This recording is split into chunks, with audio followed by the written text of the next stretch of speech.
তোরার গায়ে যদি একটা ফুলের আঁচড়ও লাগে তাহলে তোকে আমি জ্যান্ত পুঁতে ফেলবো।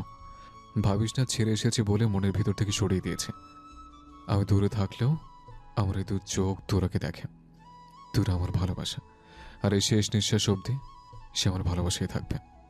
আমি চলে এসেছি শুধুমাত্র তোরার ভালোর জন্য। আমি তোরার হাসি চাই, তার চোখে পারি না। কারণ যে ভালোবাসতে পারে সে তার ভালোবাসার মানুষের খুশির জন্য সব কিছুই করতে পারে। তাই নিজের ভালোবাসার কষ্টে বুকে চেপে রেখে আমি চলে এসেছি। কিন্তু তোরা আমার মনে সবসময় থাকবে। যে ভালোবাসা কাছ থেকে কষ্ট দেয় সে ভালোবাসা দূর থেকেই সুন্দর হয়। হ্যাঁ, আমি তোরাকে দূর থেকে ভালোবাসতে চাই। তুই যদি ভাবিস আমি চলে গেছি বলে আমার ভালোবাসা চলে গেছে, তাহলে তোর মনের ভুল। খোদার কসম, তোরা শরীরে এক টুকরো ফুলের আঁচড় লাগলে আমি তোর হাত কেটে কুচি কুচি করে ফেলবো। মনে রাখিস, ভালো লাগবে তোরাকে সবসময়। আমি তোদের দুজনের জন্য দোয়া করি। Best of luck. মেসেজটি পড়ে তুরার মাথা তীব্রভাবে ঘুরতে লাগলো। তার হৃদয়ের গতি হঠাৎই অনেক বেড়ে গেল। তুরার ঠিক মতো শ্বাস নিতে পারছে না, মনে হচ্ছে তার দম বন্ধ হয়ে আসছে, গলা শুকিয়ে আসছে, আর চোখে ঝাপসা দেখছে। এই আকস্মিক আঘাত তার শরীরকে এমনভাবে কাবু করছে যে কথা বলার শক্তিটুকু সে যেন হারিয়ে ফেলেছে। সে দু হাতে টেবিলের ধার শক্ত করে চেপে ধরল যাতে চেয়ার থেকে পড়ে না যায়। এই হুমকি আর বার্তাটি তীব্র অধিকারবোধ তাকে আতঙ্কিত করে তুলল। তুরা চেয়ারে বসে কাঁপছে, তার শরীর শীতল, দৃষ্টি ফোনের স্ক্রিনে স্থির। চারপাশে সব শব্দ যেন বন্ধ হয়ে গেছে, বাতাসের ধ্বনিও যেন আর শোনা যাচ্ছে না। তুরা কাঁদতে কাঁদতে রাস্তা দিয়ে দৌড়াচ্ছে, কোথায় যাচ্ছে সে নিজেও জানে না। রুদ্রের সেই উন্মাদ বার্তাটি দেখার পর তুরার আর চিনতে বাকি ছিল না ওইটা যে রুদ্রেরই মেসেজ ছিল। রুদ্রের এতটা তীব্র ভালোবাসায় তুরা আরো দুর্বল হয়ে পড়েছে। তার হৃদয়ে শিহাবের প্রতি অপরাধবোধ এবং রুদ্রের প্রতি অব্যক্ত ভালোবাসা এক ভয়ঙ্কর ঝড় চলছে। রেস্টুরেন্টের কাউকে কিছু না বলে এক দৌড়ে সে বাইরে বের হয়ে এসেছে। সে পেছনে তাকাচ্ছে না, তার কানে শুধু রুদ্রের সেই হুমকিপূর্ণ শব্দগুলো প্রতিধ্বনিত হচ্ছে। তুরার সেই পলায়ন যেন তার অসহায়তা ও আতঙ্কের বহিঃপ্রকাশ। তুরা দৌড়াতে দৌড়াতে সামনে একটি শিশু পার্কে দেখতে পেল। সে দ্রুত সেই শিশু পার্কে ঢুকে পড়ল। তার মনে শান্তি নেই, কেন যেন মন এখন শুধু রুদ্রকেই চাইছে। তার মনে হচ্ছে রুদ্রকে সামনে পেলে হয়তো এখনই জড়িয়ে ধরে কান্না করত। তুরা পার্কের একটি ব্রেঞ্চে গিয়ে বসলো। দুই হাত দিয়ে ব্রেঞ্চ চেপে ধরে মাথা নিচু করে সে ডুকরে কাঁদতে লাগলো। তার এই কান্নায় যেন প্রকৃতিও থমকে গেছে। তাই তো কোনো গাছপালার একটি পাতাও নড়ছে না, যেন তুরার এই অসহনীয় কষ্ট তারাও স্থির হয়ে দাঁড়িয়ে দেখছে। তুরা কাঁদতে কাঁদতে চোখ বন্ধ করলো, আর তার মানসপটে একে একে ভেসে উঠল রুদ্রের সাথে কাটানো সেই স্মৃতিগুলো। মনে পড়ল রুদ্র প্রথমবার তাদের ছাদে তার সঙ্গে কেমন আচরণ করেছিল। তার কানে ফিস ফিস করে গান গেয়েছিল, যা ছিল তাদের সম্পর্কের এক অঘোষিত সূচনা। তারপর ভেসে উঠল রেস্টুরেন্টের সেই স্মৃতি, যখন রুদ্র তাকে কোলে তুলে জোর করে গাড়িতে তুলে নিয়ে গিয়েছিল কাশফুল দেখতে। সেই কাশফুলের মাঝখানে রুদ্র উচ্ছল ও ভালোবাসার পূর্ণ আচরণ, যা তুরার হৃদয়ে গভীর ছাপ ফেলেছিল। এভাবে এক এক করে রুদ্রের সাথে তার সব স্মৃতি, দুষ্টুমি, রুদ্রের সাথে তার আচরণ আর গভীরতম ভালোবাসার স্পর্শ ভাবে ভেসে উঠল। প্রতিটি স্মৃতি যেন তুরার বুকে নতুন করে যন্ত্রণা দিচ্ছে। স্মৃতিগুলো তুরাকে তীব্রভাবে গ্রাস করছে। তুরা চোখ খুলল, অশ্রুসিক্ত চোখে সে আকাশের দিকে তাকালো। তুরা তীব্র আর্তনাদ কণ্ঠে বলল, কেন আমার তার কথা এত মনে কেন পড়ছে? তুরা চোখ মুছল, কিন্তু চোখের কোণে জল আবারও জমে এলো। এই প্রেমের টান, এই বিরহ তাকে প্রতি মুহূর্তে কষ্ট দিচ্ছে। সে বুঝতে পারছে না কেন এই অসহনীয় টান। তুরার কণ্ঠস্বর আরো ভেঙে গেল। কেন তোকে আমি এত মিস করছি? কেন আমি সব জেনেও এই যন্ত্রণা থেকে বের হতে পারছি না? আমার তো শিহাবকে নিয়ে ভাবা উচিত, কিন্তু কেন আমার হৃদয় বারবার শুধু তোর কাছেই ছুটছে? তুরার মনের ভেতর যন্ত্রণা এখন আর শুধু প্রশ্ন নয়, তা আর্তনাদে পরিণত হলো। সে আর নিজেকে সামলাতে পারল না। ব্রেঞ্চের হাতল আঁকড়ে ধরে সে চিৎকার করে কণ্ঠে তীব্র হতাশ আর্তনাদ নিয়ে বলল, কেন কেন কেন কেন আমার এত মনে পড়ছে তার কথা? কেন আমার কিছুই ভালো লাগছে না? তুরা আবারও চোখ বন্ধ করে ফুপিয়ে কেঁদে উঠল। সেই কান্নার শব্দে যেন তার অসহায় শেষ চিহ্নটুকু ক্ষয়ে গেল। তার এই নীরব আর্তনাদে শিশু পার্কের নিস্তব্ধতা আরো ভারী হয়ে উঠল। তুরা কেঁদে কিছুক্ষণের জন্য থমকে গেল। চোখ বন্ধ রেখে সে তার ভেতরের দ্বন্দ্ব নিরসনের চেষ্টা করল। তারপর বাঁ হাত দিয়ে দ্রুত চোখের পানি মুছে ফেলল। নিজের কম্পিত কণ্ঠস্বর নিজেই শুনল। তাহলে কি আমি আব্রাহাম রুদ্র খানকে ভালোবেসে ফেলেছি? পর মুহূর্তেই তার মন যেন চিৎকার করে উঠল। আর কোনো দ্বিধা বা ভয় রইল না। সে নিজের কাছে সত্যটা স্বীকার করল। হ্যাঁ হ্যাঁ হ্যাঁ, আমি আব্রাহাম রুদ্র খানকে ভালোবেসে ফেলেছি। অনেক ভালোবেসেছি আমি তাকে। আমার ভালোবাসা কি অপরাধ? রুদ্রের মতো একজন মানুষকে ভালোবাসা কি আমার অপরাধ? পুরুষেরা যারা জীবনে এমন অনেক ভুল কাজ করে যা কিছু নারীর কাছে ঘৃণার কারণ হতে পারে, কিন্তু আমাদের মহান আল্লাহ বলেছেন, যিনি অতিশয় পাপিষ্ঠ হয়েও যদি আমার ঘরে এসে তওবা পড়ে মাপ চায়, তাহলে আমি তাকে অবশ্যই মাপ করে দিব। কারণ আমাদের আল্লাহ পরম দয়ালু। যার কাছে বান্দা কিছু চাইলে তিনি নিজেকে স্থির রাখতে পারেন না, তাহলে যাকে আল্লাহ তাআলা মাফ করতে পারে, তাহলে সেই বান্দাকে মানুষ কেন ভালোবাসতে পারবে না?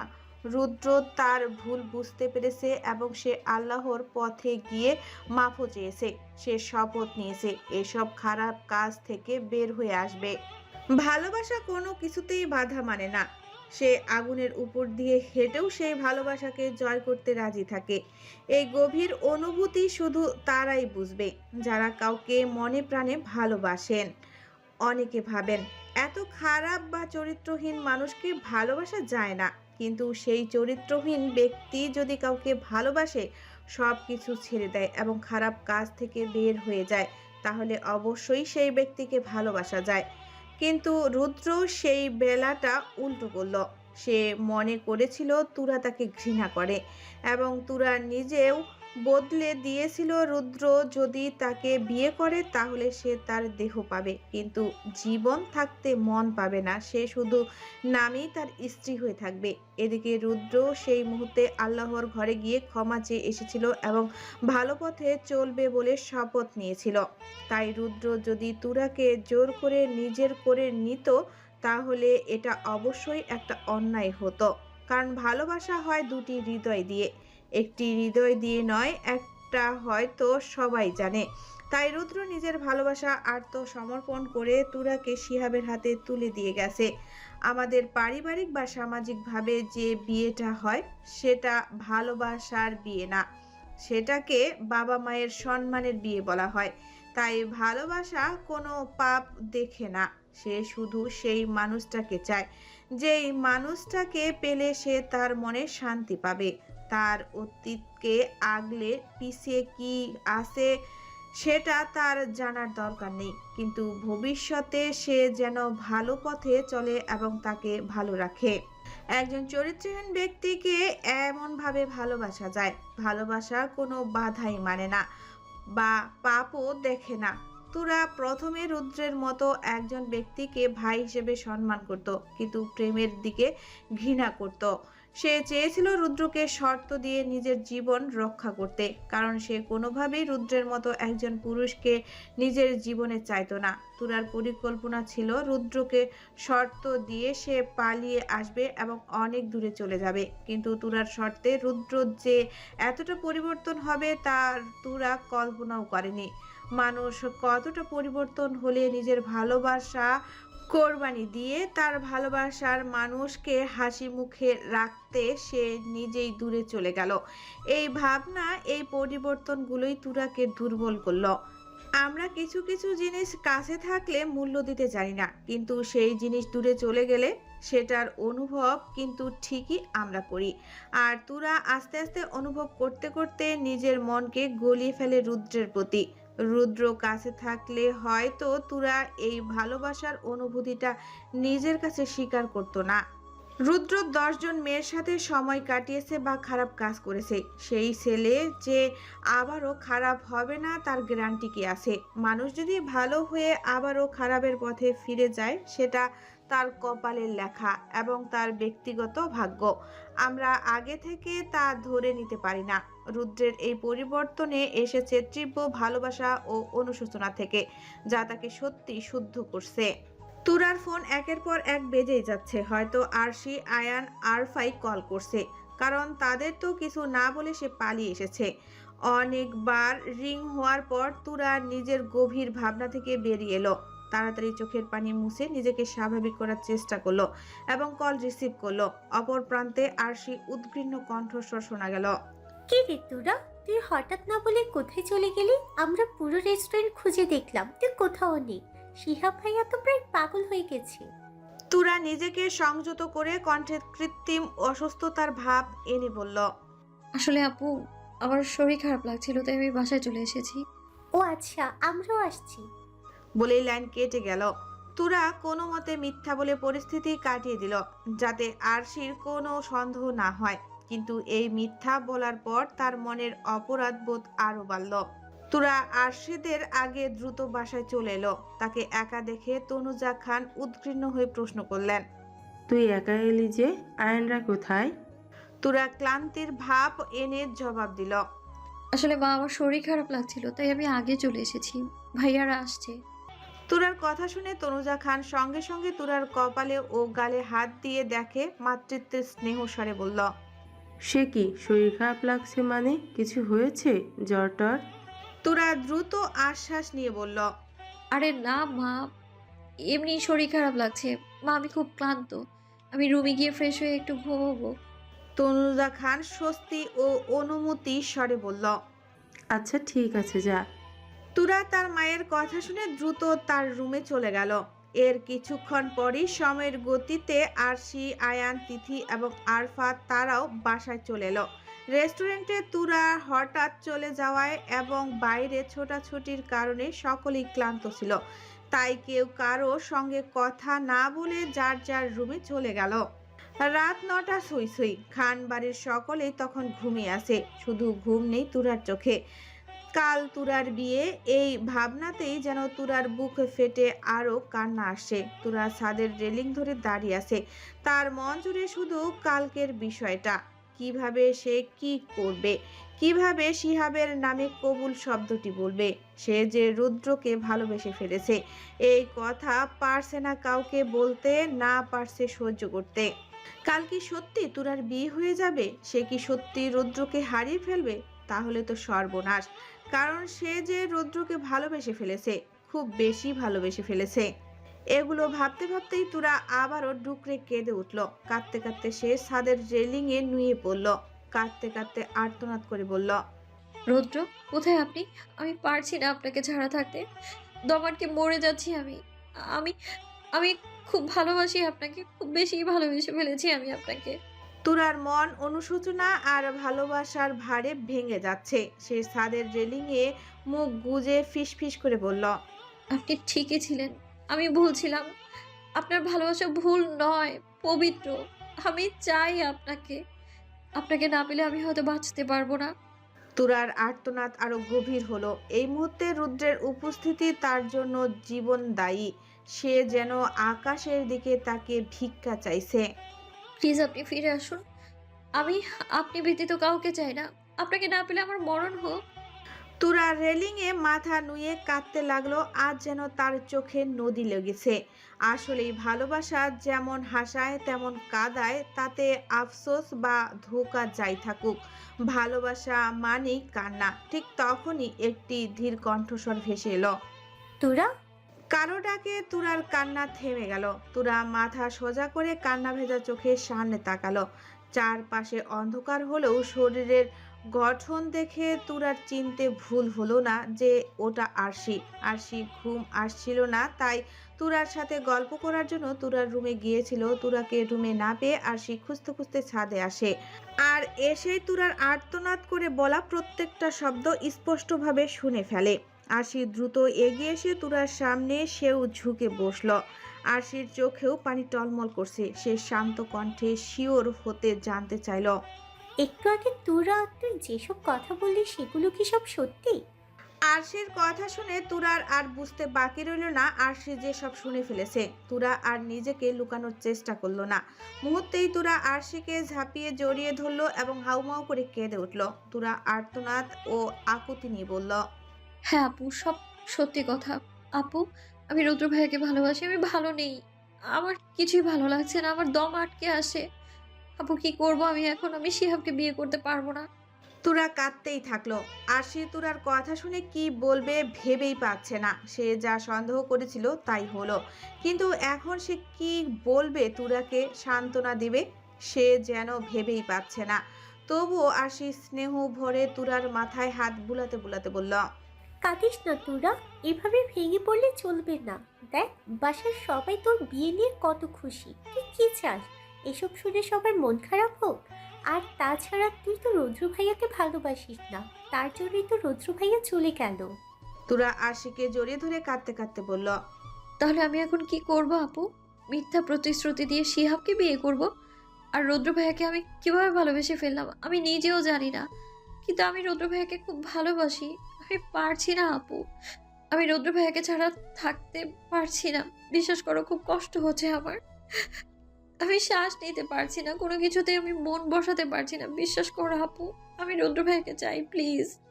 তুরার যন্ত্রণা যেন ফেটে বের হচ্ছে। তুরার চোখের পানি আরশির গলা ভিজিয়ে দিচ্ছে। আরশি তুরার এই তীব্র যন্ত্রণা দেখে কিছু একটা ভেবে নিল। সে তুরাকে সজা করে বসালো এবং তুরার চোখের দিকে দৃঢ়ভাবে তাকিয়ে বলল, তুই সত্যি রৌদ্র ভাইয়াকে চাস? তুরার সাথে সাথে মাথা নাড়িয়ে উত্তর দিল। তার কণ্ঠে ছিল নিশ্চয়তা ও আকুতি। হ্যাঁ আপু, আমি চাই। আরশি চ্যালেঞ্জিং প্রশ্ন করল, আমি যা বলবো করতে পারবি তো? তুরা চূড়ান্ত অঙ্গীকার নিয়ে বলল, হ্যাঁ আপু, আমি রুদ্র ভাইয়াকে পেতে সব করতে রাজি আছি। বলো না কি করতে হবে আমায়। তুরার এই কথায় আরশি মুচকি হাসলো। আরশির মনে পরিকল্পনা করা শেষ, কিভাবে কি করতে হবে। আরশির মধ্যে এখন আর দ্বিধা নেই, আছে শুধু রুদ্রকে তুরার করে দেওয়ার এক কঠিন অঙ্গীকার। আরশি মুচকি হাসির আড়ালে লুকিয়ে আছে এক গোপন সাহসী পরিকল্পনা। পরের দিন সকালে সেই আগের বারের মতো আজও খানবাড়ির প্রতিটি কোণ বিয়ের সাজে সজ্জিত।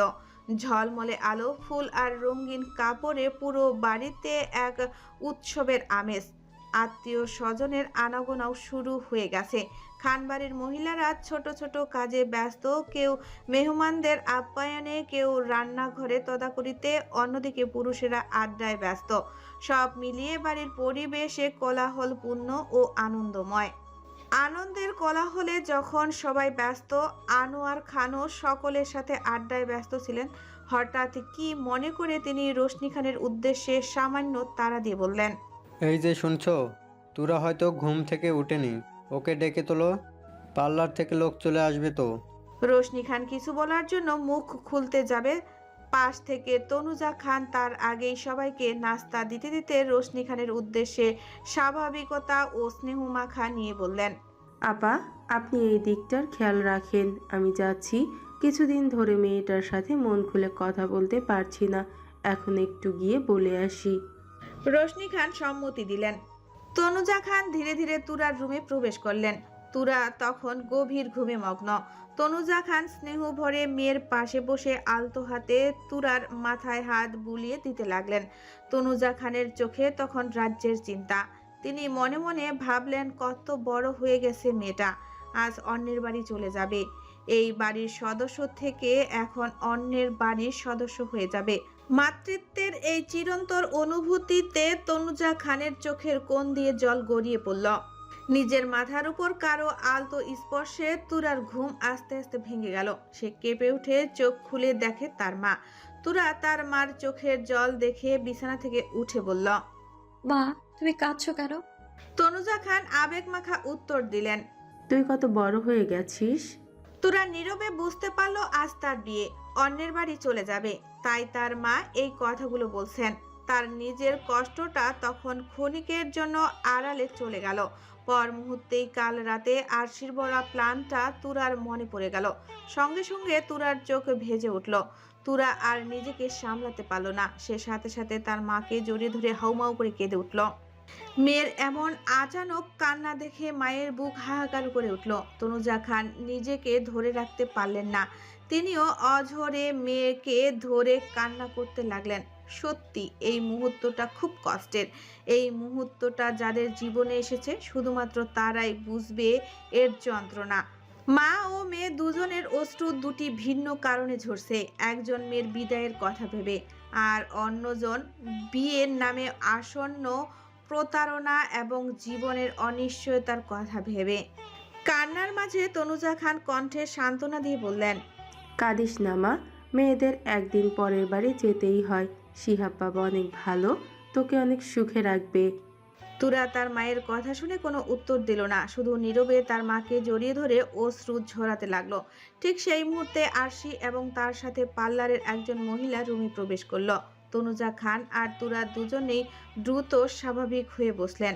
আরশি তুরার কান্না ভেজা চোখের দিকে তাকে চোখ টিপে ইশারা দিয়ে সান্ত্বনা জানালো, তুই চিন্তা করিস না, সব ঠিকঠাক হবে। তনুজা খান কিছুক্ষণ বসে তুরার সাথে আর আরশির সাথে গল্প করে ঘর থেকে চলে গেলেন। তনুজা খান যেতেই পার্লারের মহিলাটি আরশি আর তুরার উদ্দেশ্যে প্রশ্ন করলেন, কাকে সাজানো হবে আপনাদের মধ্যে?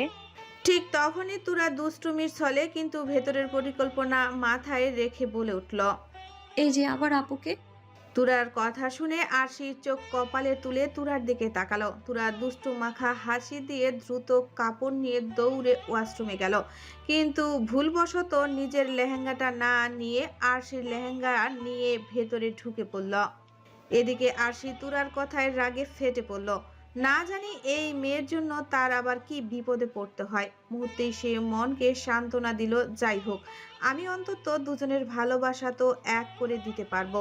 এসব ভেবে আরশি নিজের মনকে বোঝালো। তুরা ফ্রেশ হয়ে এসে ওয়াশরুম থেকে বের হয়ে এলো। আরশি তখন ফোন টিপতে ব্যস্ত। ওয়াশরুমের দরজা খোলার শব্দে আরশি বুঝে যায় তুরা এসে পড়েছে।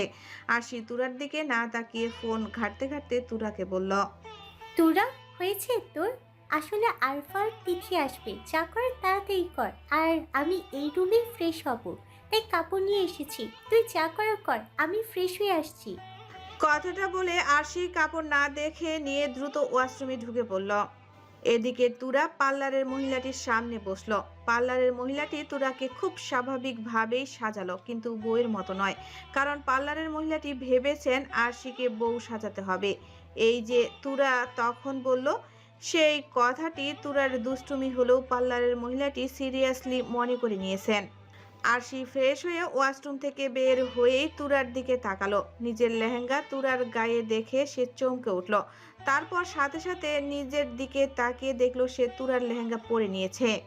আরশি সাথে সাথে তুরার উদ্দেশ্যে হতভম্ব কণ্ঠে বলল, তুরা, তুই আমার বাকিটা বলতে পারলো না। দরজায় টকটক শব্দ হলো, অর্থাৎ কেউ আসছে। দরজার ওপাশ থেকে রোশনি খানের কণ্ঠ ভেসে এলো, কি রে তোরা, কি করছিস? তোর ওইখানে কি আসি? আরশি ও তুরা দুজনেই রোশনি খানের কণ্ঠ শুনে চমকে উঠল। আরশি নিজের দিকে তাকালো। লেহেঙ্গা দেখে একটু ভয় পেল, কারণ এই লেহেঙ্গাটাই শিহাব তুরার জন্য পছন্দ করেছিল। আরশি আবার তুরার দিকে তাকালো।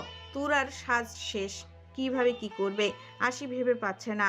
হঠাৎ আরশির মাথায় বুদ্ধি এলো। সে দ্রুত পার্লারের মহিলাটিকে ফিসফিসিয়ে নির্দেশনা দিয়ে বলল, আন্টি, আপনি আমাকে সাজিয়ে দিয়েছেন, আর আমি পরক্ষণটা দিয়ে রাখবো। কেউ জিজ্ঞেস করলে বলবেন, পরে দেখবেন, তার আগে না। আর আমাকে তুরা নামে ডাকবেন। পরক্ষণেই আরশি তুরার উদ্দেশ্যে দ্রুত আদেশ দিল, আর তুরা, তুই দ্রুত ওয়াশরুমে ঢুকে পড়। মা কিছু বললে তুই চিকন কণ্ঠে বলবি, আমি ওয়াশরুমে, বা আন্টি বলে দেবে। তুরা আরশির কথা মতো দ্রুত ওয়াশরুমে ঢুকে পড়ল। আরশি পার্লারের মহিলাটিকে দরজা খুলতে বলল। আরশি তাড়াতাড়ি লেহেঙ্গা পরে বড় ঘোমটা দিয়ে বসে পড়ল। পার্লারের মহিলাটি দরজা খুলে দিলেন। রোশনি খান রুমে প্রবেশ করে কাউকে বড় ঘোমটা দিয়ে বসা থাকতে দেখে হতভম্ব হয়ে গেলেন। পার্লারের মহিলাটি আরশির নির্দেশনা মতো রোশনি খানের দিকে তাকিয়ে কণ্ঠে বিনয় নিয়ে বললেন, ম্যাডাম, সাজানো এখনো শেষ হয়নি। তাই আমি সম্পূর্ণ সাজিয়ে আপনাদের দেখাতে চাই। রোশনি খান মহিলাটির কথায় মুচকি হাসলেন। তিনি আরশির কাছে এসে আশেপাশে তাকালেন। মহিলাটি রোশনি খানকে একইভাবে তাকাতে দেখে প্রশ্ন করলেন। ম্যাডাম, আপনি কি কাউকে খুঁজছেন? রোশনি খান উত্তর দিলেন। হ্যাঁ, আমার মেয়ে আরশিকে। তাকে রুমে পেলাম না। ভাবলাম হয়তো তোরা রুমে এসেছে। মহিলাটি বুদ্ধি খাটিয়ে নিশ্চিত উত্তর দিলেন। হ্যাঁ ম্যাম, সে তো ওয়াশরুমে ঢুকেছে। রোশনি খান সম্মতি মাথা নেড়ে বললেন। ওহ আচ্ছা, ঠিক আছে। তাকে বলে দিন তোরাকে তাড়াতাড়ি রেডি করতে। পার্লারের মহিলাটি প্রত্যুত্তর করলেন। Okay ma'am. রোশনি খান সন্তুষ্ট হয়ে ঘর থেকে বের হয়ে গেলেন। আরশি এবং তুরার প্রথম বিপদ সাময়িক কালের জন্য এড়ানো গেল। এদিকে তুরা ওয়াশরুমে দাঁড়িয়ে কিছুই বুঝতে পারছে না। হঠাৎ আরশি তাকে ওয়াশরুমে কেন ঢুকে পড়তে বলল। আবার ভাবলো হয়তো এটাই আরশির প্ল্যানের মধ্যে কিছু একটা। কিন্তু তুরা নিজেও জানে না সে যে আরশির লেহেঙ্গা পরে আছে। আসলে এখানে তুরার দোষ নেই।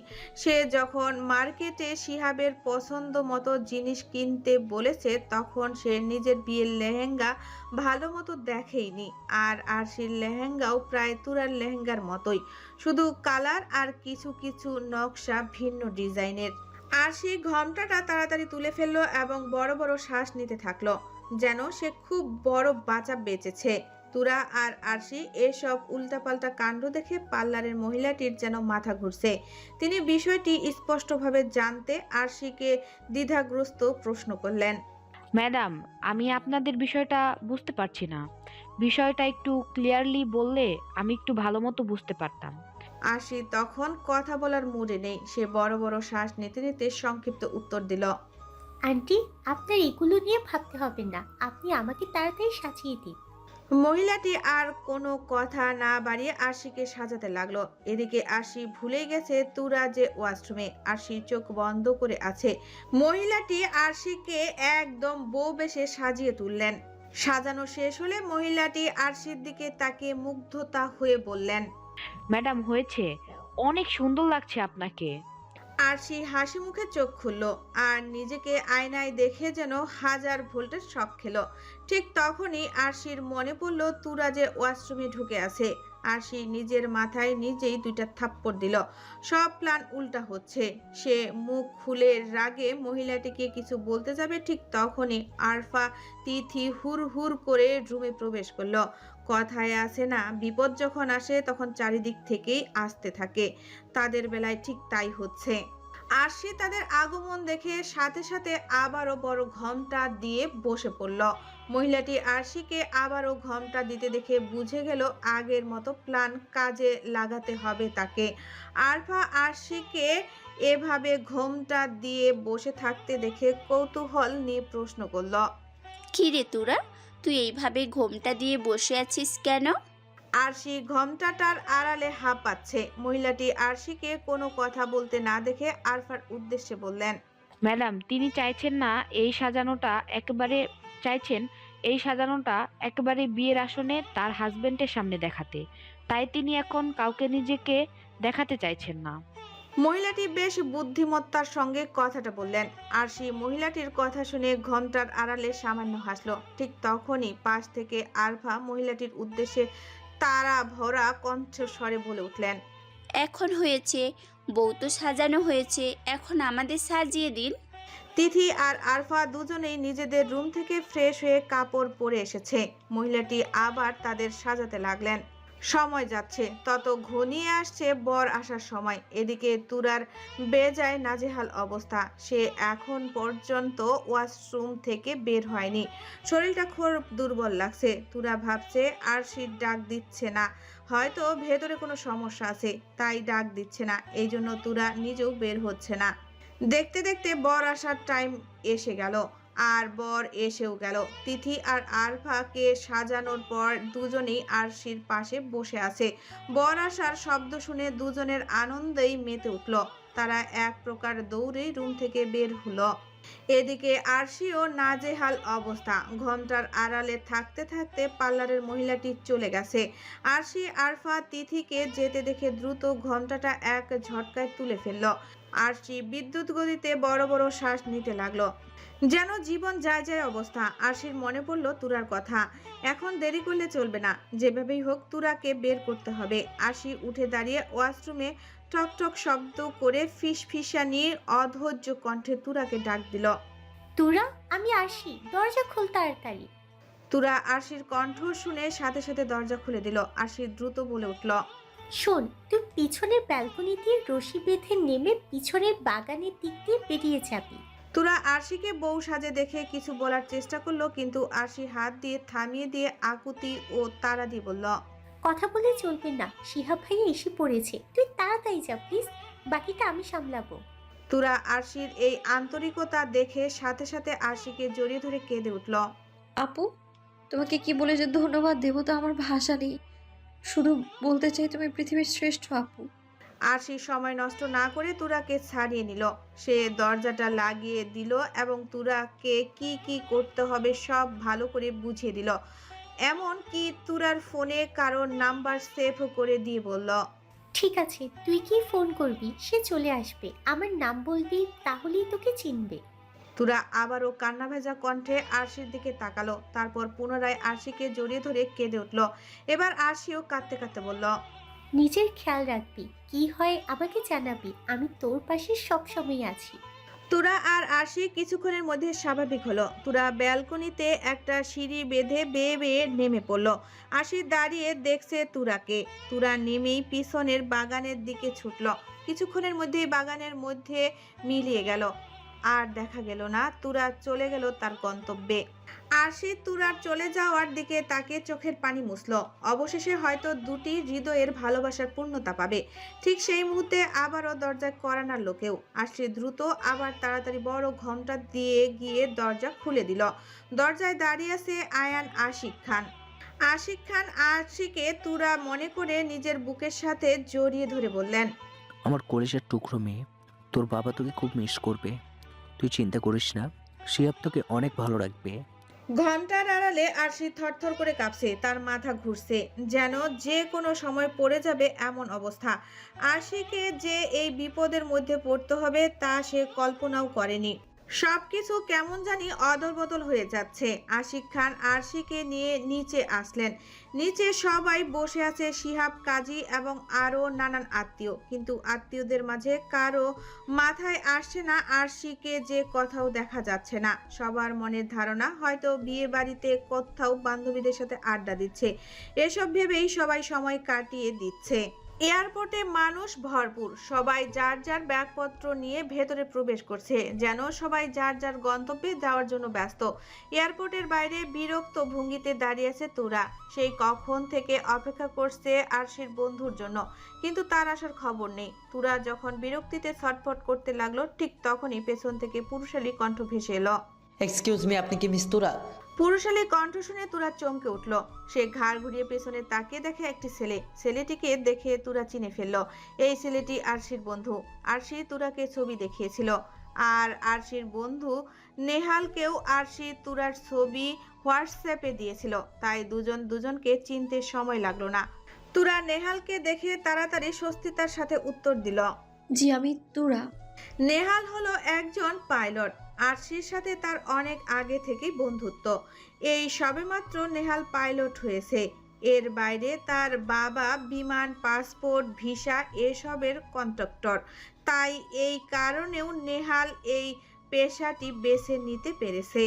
নেহাল তুরার কথা শুনে তুরাকে ভালো করে পর্যবেক্ষণ করলো। তারপর নেহাল তুরার উদ্দেশ্যে সতর্ক ও চিন্তিত কণ্ঠস্বরে বলল, দেখুন মিস তুরা, আমি আরশের কাছ থেকে সব শুনেছি। আর সুইজারল্যান্ড যাওয়ার জন্য আব্বুকে অনেক কষ্টে ম্যানেজ করে বিমান বুকিংও করে দিয়েছি। কিন্তু পাসপোর্ট আর ভিসা ছাড়া আপনি সুইজারল্যান্ডে গিয়ে কার কাছে যাবেন জানো? ও হ্যাঁ, মনে পড়েছে, আব্রাহাম রৌদ্র খান, যিনি একজন ওই দেশের নাগরিক এবং একজন বিখ্যাত বিজনেসম্যান। তার সাথে যদি কোনো প্রকার সাক্ষাৎ না করতে পারেন, তাহলে কিন্তু আপনি পাসপোর্ট ভিসা ছাড়া পুলিশের হাতে ধরা পড়তে পারেন। তাই বলছি, বিষয়টা আপনি একটু ভেবে দেখুন। নেহালের কথা শুনে তুরা কিছুতেই বুঝতে পারছে না সে কি জবাব দেবে, কারণ সে সত্যি রুদ্রকে ভালোবাসে আর তার কাছে যেতে হলে তার যা করতে হয় সে তাই করবে। যদি মরণও আসে তবুও তুরা হাল ছাড়বে না। তুরা গভীর শ্বাস ও সাহস নিয়ে দৃঢ় প্রত্যয়ী উত্তরে বলল, কোনো সমস্যা নেই, আমি যাব। সেখানে কি হয় না হয় সেটা পরে দেখা যাবে। এখন আপনি আমায় নিয়ে চলুন। নেহাল তখনও শেষবারের মতো সন্দেহ দৃষ্টিতে তাকে প্রশ্ন করল, মিস তুরা, আপনি শিওর? বিষয়টা কিন্তু অনেক ঝুঁকিপূর্ণ হতে পারে। তুরা চোখ বন্ধ করে একটি গভীর শ্বাস নিল। সেই শ্বাসেই যেন সমস্ত দ্বিধা দূর হয়ে গেল। তুরা চূড়ান্ত স্থিরতার স্বরে বলল, হ্যাঁ, আমি শিওর। এরপর তুরাকে নিয়ে নেহাল তড়িঘড়ি এয়ারপোর্টে প্রবেশ করলো। আশি আগে থেকেই প্রয়োজনীয় টাকা পাঠিয়ে দিয়েছে, তাই বিমানবন্দরের নিরাপত্তা পার হতে কোনো সমস্যা হলো না। এয়ারপোর্টের ব্যবস্থা এড়িয়ে নেহাল আর তুরা দ্রুত বিমানের কাছে চলে এলো। তুরা কাঁপা কাঁপা পায়ে বিমানের সিঁড়িতে পা দিল। শরীরের প্রতিটি কোষে যেন এক তীব্র অনিশ্চয়তা। যত পা এগোচ্ছে ততই বুক ধরফরিয়ে উঠছে, যেন বুকে কোনো সামুদ্রিক ঝড় চলছে। তুরা এক মুহূর্তে মানসিক শক্তি সঞ্চয় করে দ্রুত পা ফেলে বিমানে উঠে পড়ল। বিমানে উঠেই দেখলো অনেক যাত্রী। স্বাভাবিকভাবেই তুরা অসংলগ্ন বোধ করলো কোথায় সে বসবে। ঠিক তখনই নেহাল বিমানে উঠে তুরার আসন দেখিয়ে স্বচ্ছন্দ কণ্ঠে বলল, আপনি এখানে বসেন, এই বিমান আমি চালাই। তুরা নেহালের কথায় কৃতজ্ঞতার এক ঝলক প্রকাশ করে সামান্য মুচকি হেসে সিটে বসে পড়ল। দুর্গম পথের ভয় তুরার আত্মা কাঁপিয়ে দিচ্ছে, পা দুটিও থরথর করে কাঁপছে। নেহাল তুরার সিট বেল্ট বেঁধে দিয়ে তার পাইলট আসনে চলে গেল। তুরা চুপচাপ বসে থাকলো। আশপাশে অনেক মানুষ স্বাভাবিকভাবে গল্প করছে, কেউ ফোনে ব্যস্ত, কিন্তু তুরার মনের ভেতরে যেন এক ভয়ঙ্কর নীরবতা, যেন ভয়ঙ্কর কিছু ঘটতে চলছে। সে নিজেও জানে না। আবেগের বশে সে এক অজানা পথে পা দিতে চলছে। তুরা জানে না এই আবেগ তাকে কোথায় নিয়ে যাবে, ভালোবাসার মানুষের কাছে নাকি কোনো বিপদের মুখে। সেই ভেবেই যেন তুরার মনে আরো ভয় বাড়িয়ে দিচ্ছে। বেশ কিছুক্ষণ পর বিমানের সব যাত্রী উঠে গেল। বিমানের সিঁড়িও ধীরে ধীরে উপরে উঠে বন্ধ হয়ে গেল। বন্ধ হওয়ার মুহূর্তেই বিমান চলতে লাগলো। রানের দিকে এগিয়ে যাওয়ার এই শব্দে তুরার ভয় আরো দ্বিগুণ বাড়তে লাগলো। কিন্তু এইখানে দুই ভিন্ন রকম ভয়। এক, এই দেশে গিয়ে কি রুদ্রকে খুঁজে বের করতে পারবে, আর তুরা এই প্রথম বিমানে উঠল, তাই তুরার স্বাভাবিকভাবেই ভয় লাগছে। হঠাৎ বিমান ধীরে ধীরে আকাশে উঠতে লাগলো। উড্ডয়নের সেই তীব্র গতিতে তুরা ভয়ে পরনের লেহেঙ্গা খামচে ধরে চোখ বন্ধ করে নিল। আর বিমান আকাশের অনেক উপরে উড়ে যেন এক ঝটকায় মিলিয়ে গেল। অবশেষে তুরা তাহলে চলে গেল সুইজারল্যান্ড। এদিকে ভাগ্যে কি লেখা আছে কেউই বলতে পারে না, শুধুমাত্র একজনই বলতে পারে, আর তিনি হচ্ছেন আমাদের মহান আল্লাহ তাআলা। আর সেই ভাগ্যের লিখন মেনে শিহাব আর আরশির বিয়ে হয়ে গেছে। হয়তো বিধাতা আগে থেকেই লিখে রেখেছেন এদের দুজনের বিয়ে হবে, কিন্তু শিহাব এখনো আরশিকে দেখেনি, কারণ আরশি কোনো না কোনো ছলনায় ঘোমটার আড়ালে থেকেছে। কাজী যখন কবুল বলতে বলছেন তখন আরশি আগে পিছে না ভেবে এক প্রকার ভয়ে কবুল বলে দেয়। আর শিহাব তো তুরা মনে করে হাওয়ার গতিতে কবুল বলে দিয়েছে। ঘোমটার আড়ালে আরশি তখন শিহাবের আর তার জীবন নিয়ে জুয়া খেলায় এক ভয়াবহ পরিণতি সম্মুখীন। আরশির শরীরের রক্ত হিম হয়ে গেছে। সে জানে না এই মিথ্যা কবুল তার আর শিহাবের জীবনে কি ভবিষ্যৎ বয়ে যাবে। বিয়ের আসরে ছেলে মেয়ে উভয়ে নাচ গানের তালে তালে নাচ করছে। চারিদিকে তখন উৎসবের চরম আনন্দ। আর শিহাব তো তুরাকে দেখার জন্য হিমশিম খাচ্ছে, কারণ আরশিদ এখন পর্যন্ত ঘোমটাটা তুলেনি। ঠিক তখনই আরফা শিহাবের বিষয়টা লক্ষ্য করলো। সে মুখ টিপে হেসে এগিয়ে এসে শিহাবের কানে ফিসফিসিয়ে দুষ্টুমি মাখা স্বরে বলল, কি ভাই, বউ দেখার তাড়াহুড়ো বুঝছি সইছে না? আরফার কথায় শিহাব দাঁতে দাঁত চেপে ফিসফিস করে অধৈর্য কণ্ঠে বলল, বুঝেছো যখন তাহলে ঘোমটাটা সরাচ্ছ না কেন? আরফা শিহাবের কথায় প্রতি উত্তর দিয়ে মজা করার স্বরে বলল। ঘোমটা সরাতে হলে 10,000 টাকা দিতে হবে। শিহাব আরফার কথায় তাড়াহুড়ার অধিক ও ব্যাকুল কণ্ঠে জবাব দিল। বোন, 10,000 না 20,000 নিও। একটু ঘোমটাটা সরিয়ে নাও, আমি একটু দেখি আমার চাঁদের মতো বইয়ের মুখটা। শিহাবের চোখে তুরার মুখ দেখার চরম আকাঙ্ক্ষা। সে জানে না ঘোমটা টাড়ালে তার জন্য কি বিরাট চমক অপেক্ষা করছে। আরফা তখন খিলখিল করে হেসে উঠল। শিহাবের তাড়াহুড়ার মাঝে আশিক খান এগিয়ে এসে আরশির পাশে বসলেন। তিনি আরশির দু কাঁধে হাত রেখে স্নেহের আবদার নিয়ে বললেন। মা, এখন ঘোমটাটা তোল, সকালে আমার কলেজের টুকরা মেয়েটাকে দেখো। আশিক খানের কথা শুনে আরশির কলিজা কেঁপে উঠল। দু হাত মুঠো করে সে কাঁপতে লাগলো। বিধাতা তাকে কোন বিপদে ফেললেন ভাবতেই আরশির যেন বুক ফেটে কান্না আসছে। এখন সে কি করবে সেই চিন্তায় যেন আরশির কোনো দিশা খুঁজে পাচ্ছে না। আরফা আরশির পাশে এগিয়ে এসে সকলের উদ্দেশ্যে স্বাভাবিক স্বরে বলল। আমি তুলছি, হয়তো আমার ছোট্ট বোনটা লজ্জা পাচ্ছে। কথাটা বলেই আরফা আরশির ঘোমটাটা আস্তে আস্তে তুলে ফেললো আর আরশির সাথে সাথে মাথা নিচু করে চোখ বন্ধ করে ফেললো। তুরার জায়গায় আরশিকে দেখে বাড়ির সকলে যেন বিদ্যুতের ধাক্কা খেলো এবং চমকে উঠলো। সবার মুখ হা হয়ে গেল। শিহাবের যেন হার্ট অ্যাটাক হলো। সে দ্রুত গিয়ে ছিটকে পড়ল। আয়ান চোখ কপালে তুলে হতবাক কণ্ঠস্বরে বলল। আরশি, তুই? বাড়ির নাচ গান এক মুহূর্তেই থমকে গেল। মুহূর্তে নীরবতা যেন সব কোলাহলকে গ্রাস করে ফেললো। সবাই হতভম্ব হয়ে দাঁড়িয়ে আছে। খান বাড়ির কেউ কোনো কথা বলতে পারছে না। তারা যেন কথা বলার ভাষা হারিয়ে ফেলেছেন।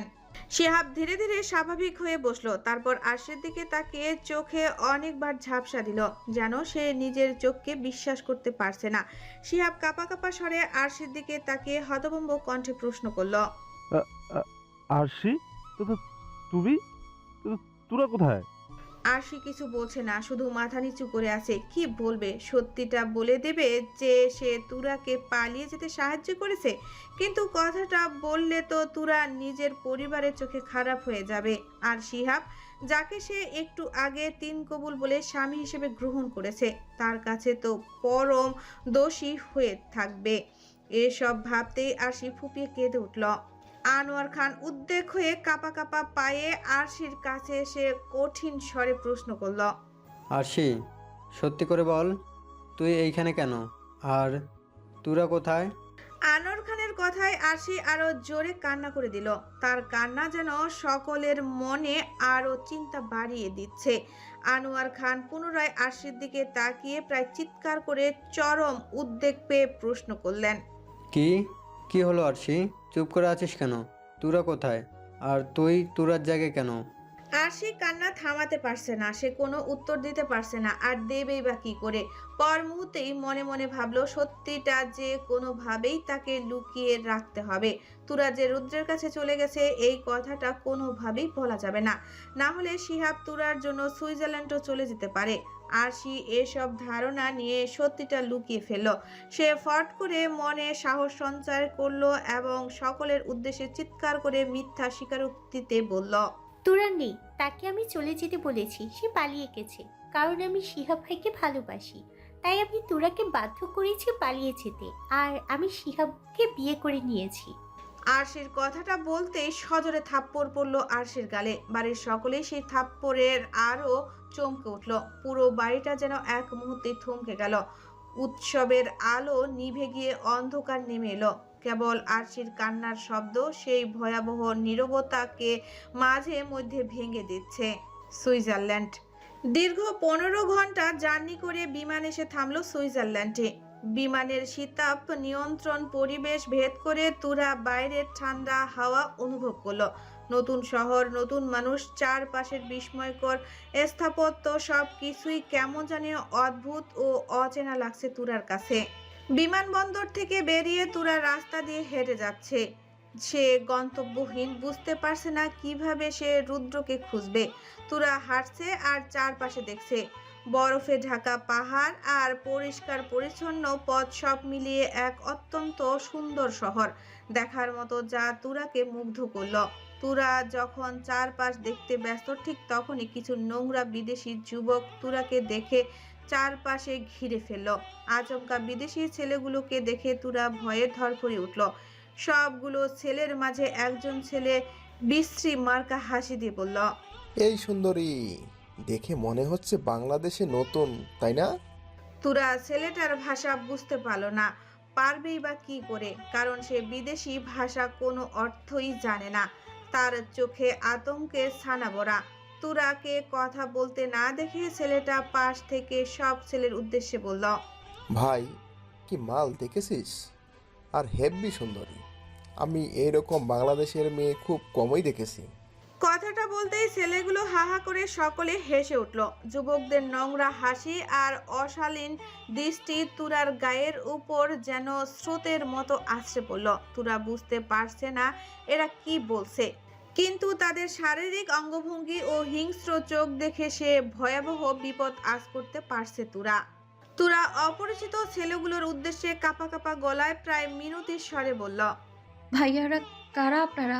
আমি আপনাদের চিনি না, পথ ছাড়েন আমার বলছি। তুরা কথাটা বলে যাওয়ার জন্য পা বাড়াতেই ছেলেগুলো আবারও শক্তভাবে চারপাশ ঘিরে ধরল। ছেলেটা তুরার গায়ে নোংরাভাবে স্পর্শ করতে করতে বলল, হ্যাঁ বেবি, এত তারা কিসের?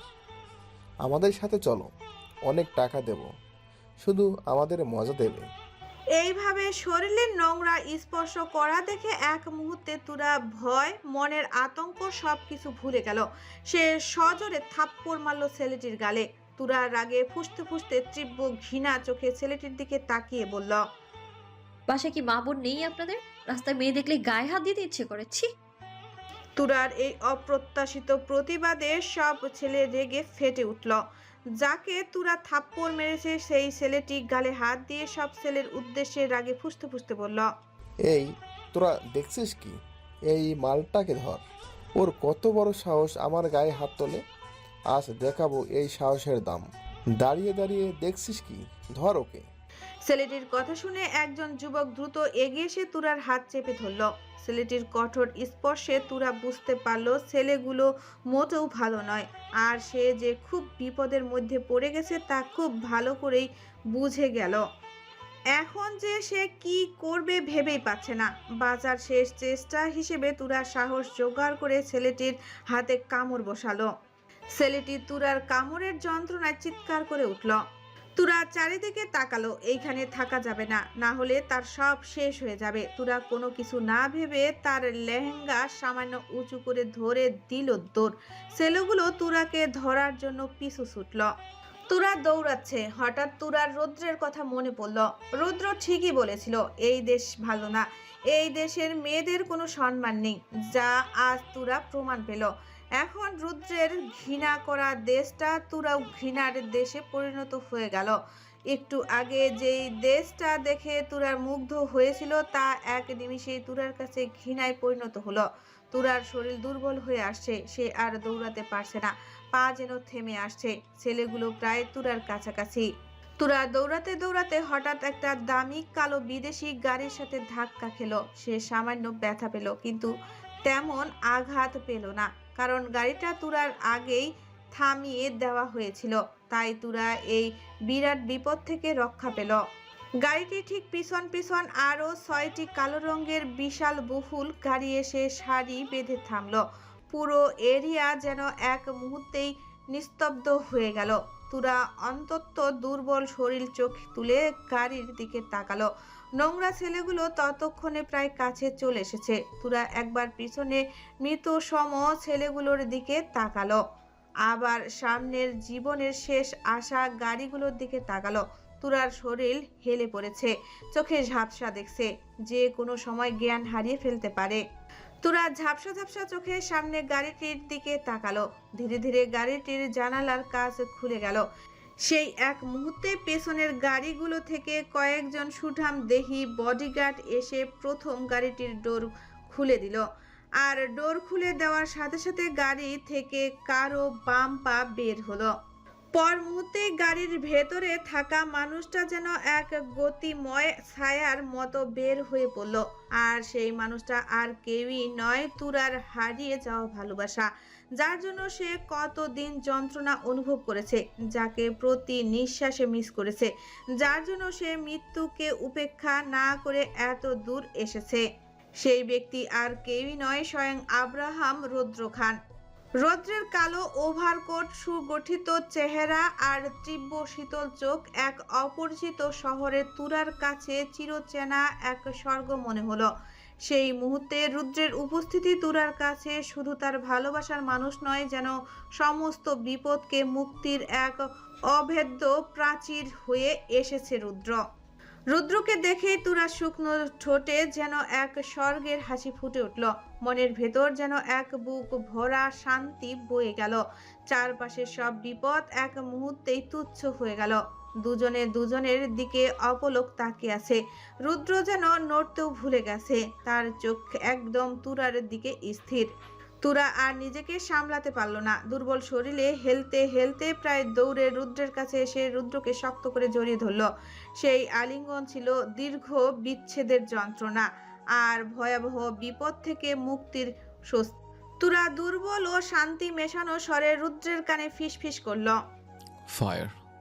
নামটা নিয়েই তুরা নুয়ে পড়ল রুদ্রের বুকে। তুরার চোখ বন্ধ হয়ে গেল আর আস্তে আস্তে সবকিছু অন্ধকার হয়ে গেল। চরম ক্লান্তি ও মানসিক চাপের ফলে তুরা জ্ঞান হারিয়ে ফেলল।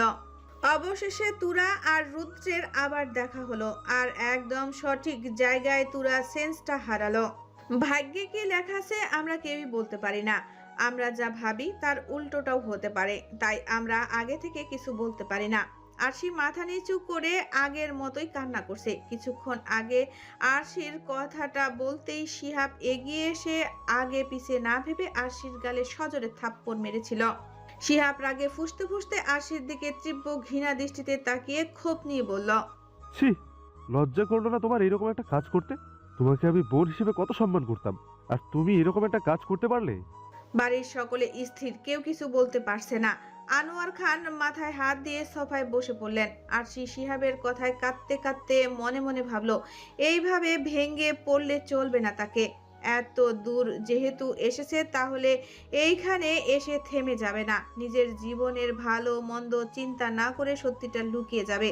এসব ভেবে আরশির হঠাৎ কান্না থামিয়ে দিল। চোখের পানি মুছে সে সোজা শিহাবের চোখের দিকে তাকিয়ে দৃঢ় মিথ্যা স্বীকারোক্তিতে বলল, না, লজ্জা করলো না, কারণ আমি আপনাকে ভালোবাসি, আর ভালোবাসতে লজ্জা লাগে না। শিহাবের ক্ষোভ, তার সমস্ত স্বপ্ন যেন এক নিমিষেই ভেঙে গেল। কিন্তু আমি তোমাকে ভালোবাসি না, আমি তুরাকে ভালোবাসি, বুঝছো? শিহাবের কথায় আরশি সামান্য কৃত্রিম তাচ্ছিল্যর হাসি হাসলো। সেই হাসিতে অসহায়তা মেশানো। আরশি কঠিন যুক্তি কণ্ঠে দৃঢ়তা আনার চেষ্টা করে বলল, এখন এই কথা বলে কোনো লাভ নেই, কারণ এখন আপনি আমার স্বামী। কিছুক্ষণ আগে আপনার সাথে আমার বিয়ে হয়েছে। আপনি কি এই বিয়েটা অস্বীকার করতে পারবেন? আরশির এই কঠিন আইনি যুক্তিতে শিহাব যেন আগুনের মতো জ্বলে উঠল। তার সমস্ত ধৈর্য ভেঙে চুরমার হয়ে গেল। মাথায় থাকা দামি পাগড়ির টুপিটা সে এক ঝটকায় খুলে মেঝেতে ছুঁড়ে ফেলল। বিয়ের শেরওয়ানিটাও এক ঝটকায় খুলে ছুঁড়ে মারল। সে রাগে ফুঁসতে ফুঁসতে চিৎকার করে ক্রোধের স্বরে বলল, মানি না আমি এই বিয়ে। আমার তুরার সাথে বিয়ে হওয়ার কথা ছিল, কিন্তু আমার তুরার সাথে বিয়ে হয়নি। মানি না আমি এই বিয়ে, মানি না। শিহাবের রাগ আর চিৎকার যেন পুরো বাড়ি কাঁপিয়ে তুলল। এই চরম পরিস্থিতিতে আর চুপ থাকতে পারল না আশিক খান। এতক্ষণ অপমান আর বিস্ময়ে মুখ বুজে সহ্য করলেও এখন আর পারলেন না। তিনি ধীর পায়ে এগিয়ে গেলেন আরশির কাছে। মুখে রাগ আর কষ্টের ছাপ নিয়ে কঠিন শীতল প্রশ্ন করলেন আরশিকে, আরশি, তোরা কোথায়? আশিক খানের কথায় আরশি মাথা আরো নিচু করলো। ভেজা চোখে সে কোনো জবাব দিল না। আরশিকে চুপ করে থাকতে দেখে আশিক খান পুনরায় কণ্ঠে জোর নিয়ে প্রশ্ন করলেন, কি হলো বল, তোরা কোথায়? আরশির শরীর থরথর করে কাঁপছে। মিথ্যা বলার চাপ, তার অপমানের আঘাত তাকে যেন দুমড়ে মুচড়ে দিচ্ছে। সে নিচু স্বরে প্রায় ফিসফিস করে বলল, জানি না আমি। এবার তনুজা খান আর স্থির থাকতে পারলেন না। তিনি উত্তেজিত হয়ে এগিয়ে এসে আরশির দু কাঁধ ঝাঁকিয়ে ধরলেন। মায়ের চোখে ছিল ভয়, লজ্জা আর সন্তানের জন্য উদ্বেগ। জানিস না মানে? কিছুক্ষণ আগে তুই বললি তুই তুরাকে পালিয়ে যেতে বলেছিস। আরশি তার মায়ের কথার কান্নায় অশ্রুভেজা চোখে তার মায়ের দিকে তাকালো। সেই দৃষ্টিতে ছিল একটা মেয়ের অসহায়তা আর চরম আকুলতা। আরশি পুনরায় আবার মাথা নিচু করে সকলের উদ্দেশ্যে কণ্ঠে দৃঢ়তায় চেয়ে যে অসহায়তা বেশি করে তুরা যাতে দোষী না হয় তাই মিথ্যা কাহিনী বানিয়ে বলল। তোরা কোথায় সেটা আমি জানি না, শুধু আমি তোরাকে চলে যেতে বলেছি। এখানে তোরার কোনো অপরাধ নেই। আমি ওকে বাধ্য করেছিলাম পালিয়ে যেতে। বলেছিলাম তুই যদি পালিয়ে না যাস তাহলে আমার মরা মুখ দেখবি। তোরা আমাকে বোন হিসেবে খুব ভালোবাসতো, তাই নিজের জীবন চিন্তা না করে সে পালিয়ে গেছে। কিন্তু কোথায় গেছে সেটা আমি জানি না। আমি খুশি হয়েছি সে পালিয়ে গেছে, কারণ আমি শিহাবকে ভালোবাসি আর আমি শিহাবকে পেয়েও গিয়েছি। একটা বোনের কতটা গভীর ভালোবাসা থাকলে সে এইভাবে সকলের কাছে দোষী হয়ে আরেকটা বোনকে অপমানী না করে তোলে তা এই আরশিকে দেখলে বোঝা যায় না। আরশির কথাগুলো যেন আগুনের মতো জ্বালা ধরালো রোশনি খানের মনে। তিনি রাগে সজোরে আরেকটি থাপ্পড় মারলেন আরশির গালে। আঘাতের শব্দে পুরো হল রুম কেঁপে উঠল। রোশনি খান মুখে শাড়ির আঁচল গুজে কাঁদতে কাঁদতে কণ্ঠে হতাশা আর তীব্র ঘৃণা নিয়ে বললেন, কোন দোষে আমি তোর মতো মেয়েকে পেটে ধরেছিলাম যে বোন হয়ে আর একটা বোনের জীবন নষ্ট করলি? ছি, আমার ঘৃণা হচ্ছে তোকে দেখে। কেমন মেয়ে আমি জন্ম দিয়েছি, এখন নিজের কাছেই লজ্জা লাগছে। চলে যায় এখান থেকে, তোর মুখ আমি দেখতে চাই না। রোশনি খান কথাটা বলেই আরশিকে ধাক্কা মারলেন। আরশি সামান্য ছিটকে গিয়ে শিহাবের বাবার পায়ের কাছে গিয়ে পড়ল। আরশির চোখ বেয়ে জলের ধারা নামা শুরু করলো। কোনো মেয়েই পারবে না মায়ের এমন কঠিন কথা সহ্য করতে, তেমনি আরশিও পারছে না। তার বুকে তখন তীব্র যন্ত্রণা। আরশি আবারও অঝরে কাঁদতে থাকলো। আরশির গরম চোখের পানি শিহাবের বাবার পায়ে পড়ছে। শিহাবের বাবা খুব মায়া হলো আরশিকে দেখে। তিনি ভাবলেন কি এমন অপরাধ করেছে একজন মানুষকে ভালোবেসে, তাই তো মেয়েটা এমন কাণ্ড করলো। তিনি আর নিজেকে ঠিক রাখতে পারলেন না। শিহাবের বাবা আরশির দু কাঁধ তুলে ধরে দাঁড় করালেন। নিজের রুমাল দিয়ে আরশির চোখের পানি মুছে দিলেন। তারপর বাবার মতো স্নেহমাখা সহানুভূতি ও সমর্থন নিয়ে বললেন, কেঁদো না মা, জানি তুমি যা করেছো সেটা সত্যিই অন্যায়, কিন্তু আবার ভালোবাসার মানুষটাকে পাওয়ার একরকম পাগলামিও বলা যায়। তবে আমি তোমাকে আমার ছেলের বউ হিসেবে মেনে নিলাম। আজ থেকে তুমি আমার ছেলের বউ। শিহাবের বাবার এই অপ্রত্যাশিত ঘোষণায় যেন পুরো বাড়ির মানুষ আবার অবাক হয়ে গেল। শিহাব আগুন সম রেগে উঠল। শিহাবের কান দিয়ে যেন রাগের ধোঁয়া বের হচ্ছে। এক মুহূর্তে শিহাব তার বাবার উদ্দেশ্যে অবাক কণ্ঠে রাগে ফেটে অবিশ্বাস ও ক্রোধ নিয়ে বলল, কি বলছো তুমি বাবা? তোমার মাথা ঠিক আছে? আমি তুরাকে ভালোবাসি, আরশিকে না। আমার আরশিকে না, তুরাকে চাই। শিহাবের বাবা শিহাবের কথা আর সহ্য করতে পারলেন না। তিনি ধমকেশ্বরে শিহাবের উদ্দেশ্যে বললেন, চুপ, মুখে শুধু তুরা তুরা এই নাম এখন থেকে আর নিবি না। এ মেয়ে এখন তোর মুখে পরনারী শোনায়। বলে গেছিস তুই কিছুক্ষণ আগে তুই 3 কবুল বলে আরশিকে বিয়ে করেছিস, তাই এখন আল্লাহর কসমে আর আইনত সাক্ষীতে আরশি তোর স্ত্রী, আর আমি আরশিকে আমার বাড়ির বউ হিসেবে মেনে নিয়েছি। শিহাবের বাবার কথায় রাগে ফুঁসতে ফুঁসতে শিহাব দাঁতে দাঁত চেপে প্রতিজ্ঞা ও জেদ নিয়ে বলল, মানি না আমি আরশিকে নিজের স্ত্রী হিসেবে। আমি তুরাকে ভালোবাসি আর আমি ওকেই চাই। আমার তুরাকেই লাগবে যে কোনো মূল্যে, আর আমি তুরাকে খুঁজে বের করবই। কথাটা বলেই শিহাব বড় বড় পা ফেলে বাড়ির সদর দরজা দিয়ে বেরিয়ে গেল। সব মানুষ হতবাক হয়ে দাঁড়িয়ে থাকলো। অনেকে নানান রকম কানাঘোষা করতে থাকলো। আসলে প্রতিবেশীদের কাজই তো এটাই, আগা মাথা না বুঝে উল্টাপাল্টা বলা। সুইজারল্যান্ড ভাগ্যের কি লেখা তা বোঝা বড়ই দায়। রুদ্রের আজকে সকাল 10টায় অন্য এক এলাকায় মিটিং ছিল। রুদ্র ঠিক এই রাস্তা দিয়েই যাচ্ছিল সেই মিটিংটি সম্পূর্ণ করতে, কিন্তু ভাগ্যের সেই পরিহাস। তুরার সাথে যে এভাবে সুইজারল্যান্ডের নির্জন রাস্তায় দেখা হবে যা রুদ্র কল্পনাও করেনি। রুদ্রের বুকে তুরা এখনো হেলে আছে। রুদ্র যেন নড়তেও ভুলে গেছে। সে এখনো বিশ্বাস করতে পারছে না তুরা যে তার কাছে এবং তার নিজেরই বুকে।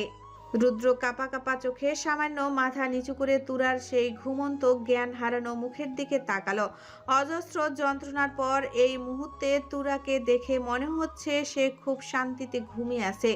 রুদ্রের ঠোঁটের কথা নেই, কেবল বিস্ময় আর ভালোবাসার মাখা এক নিস্তব্ধতা।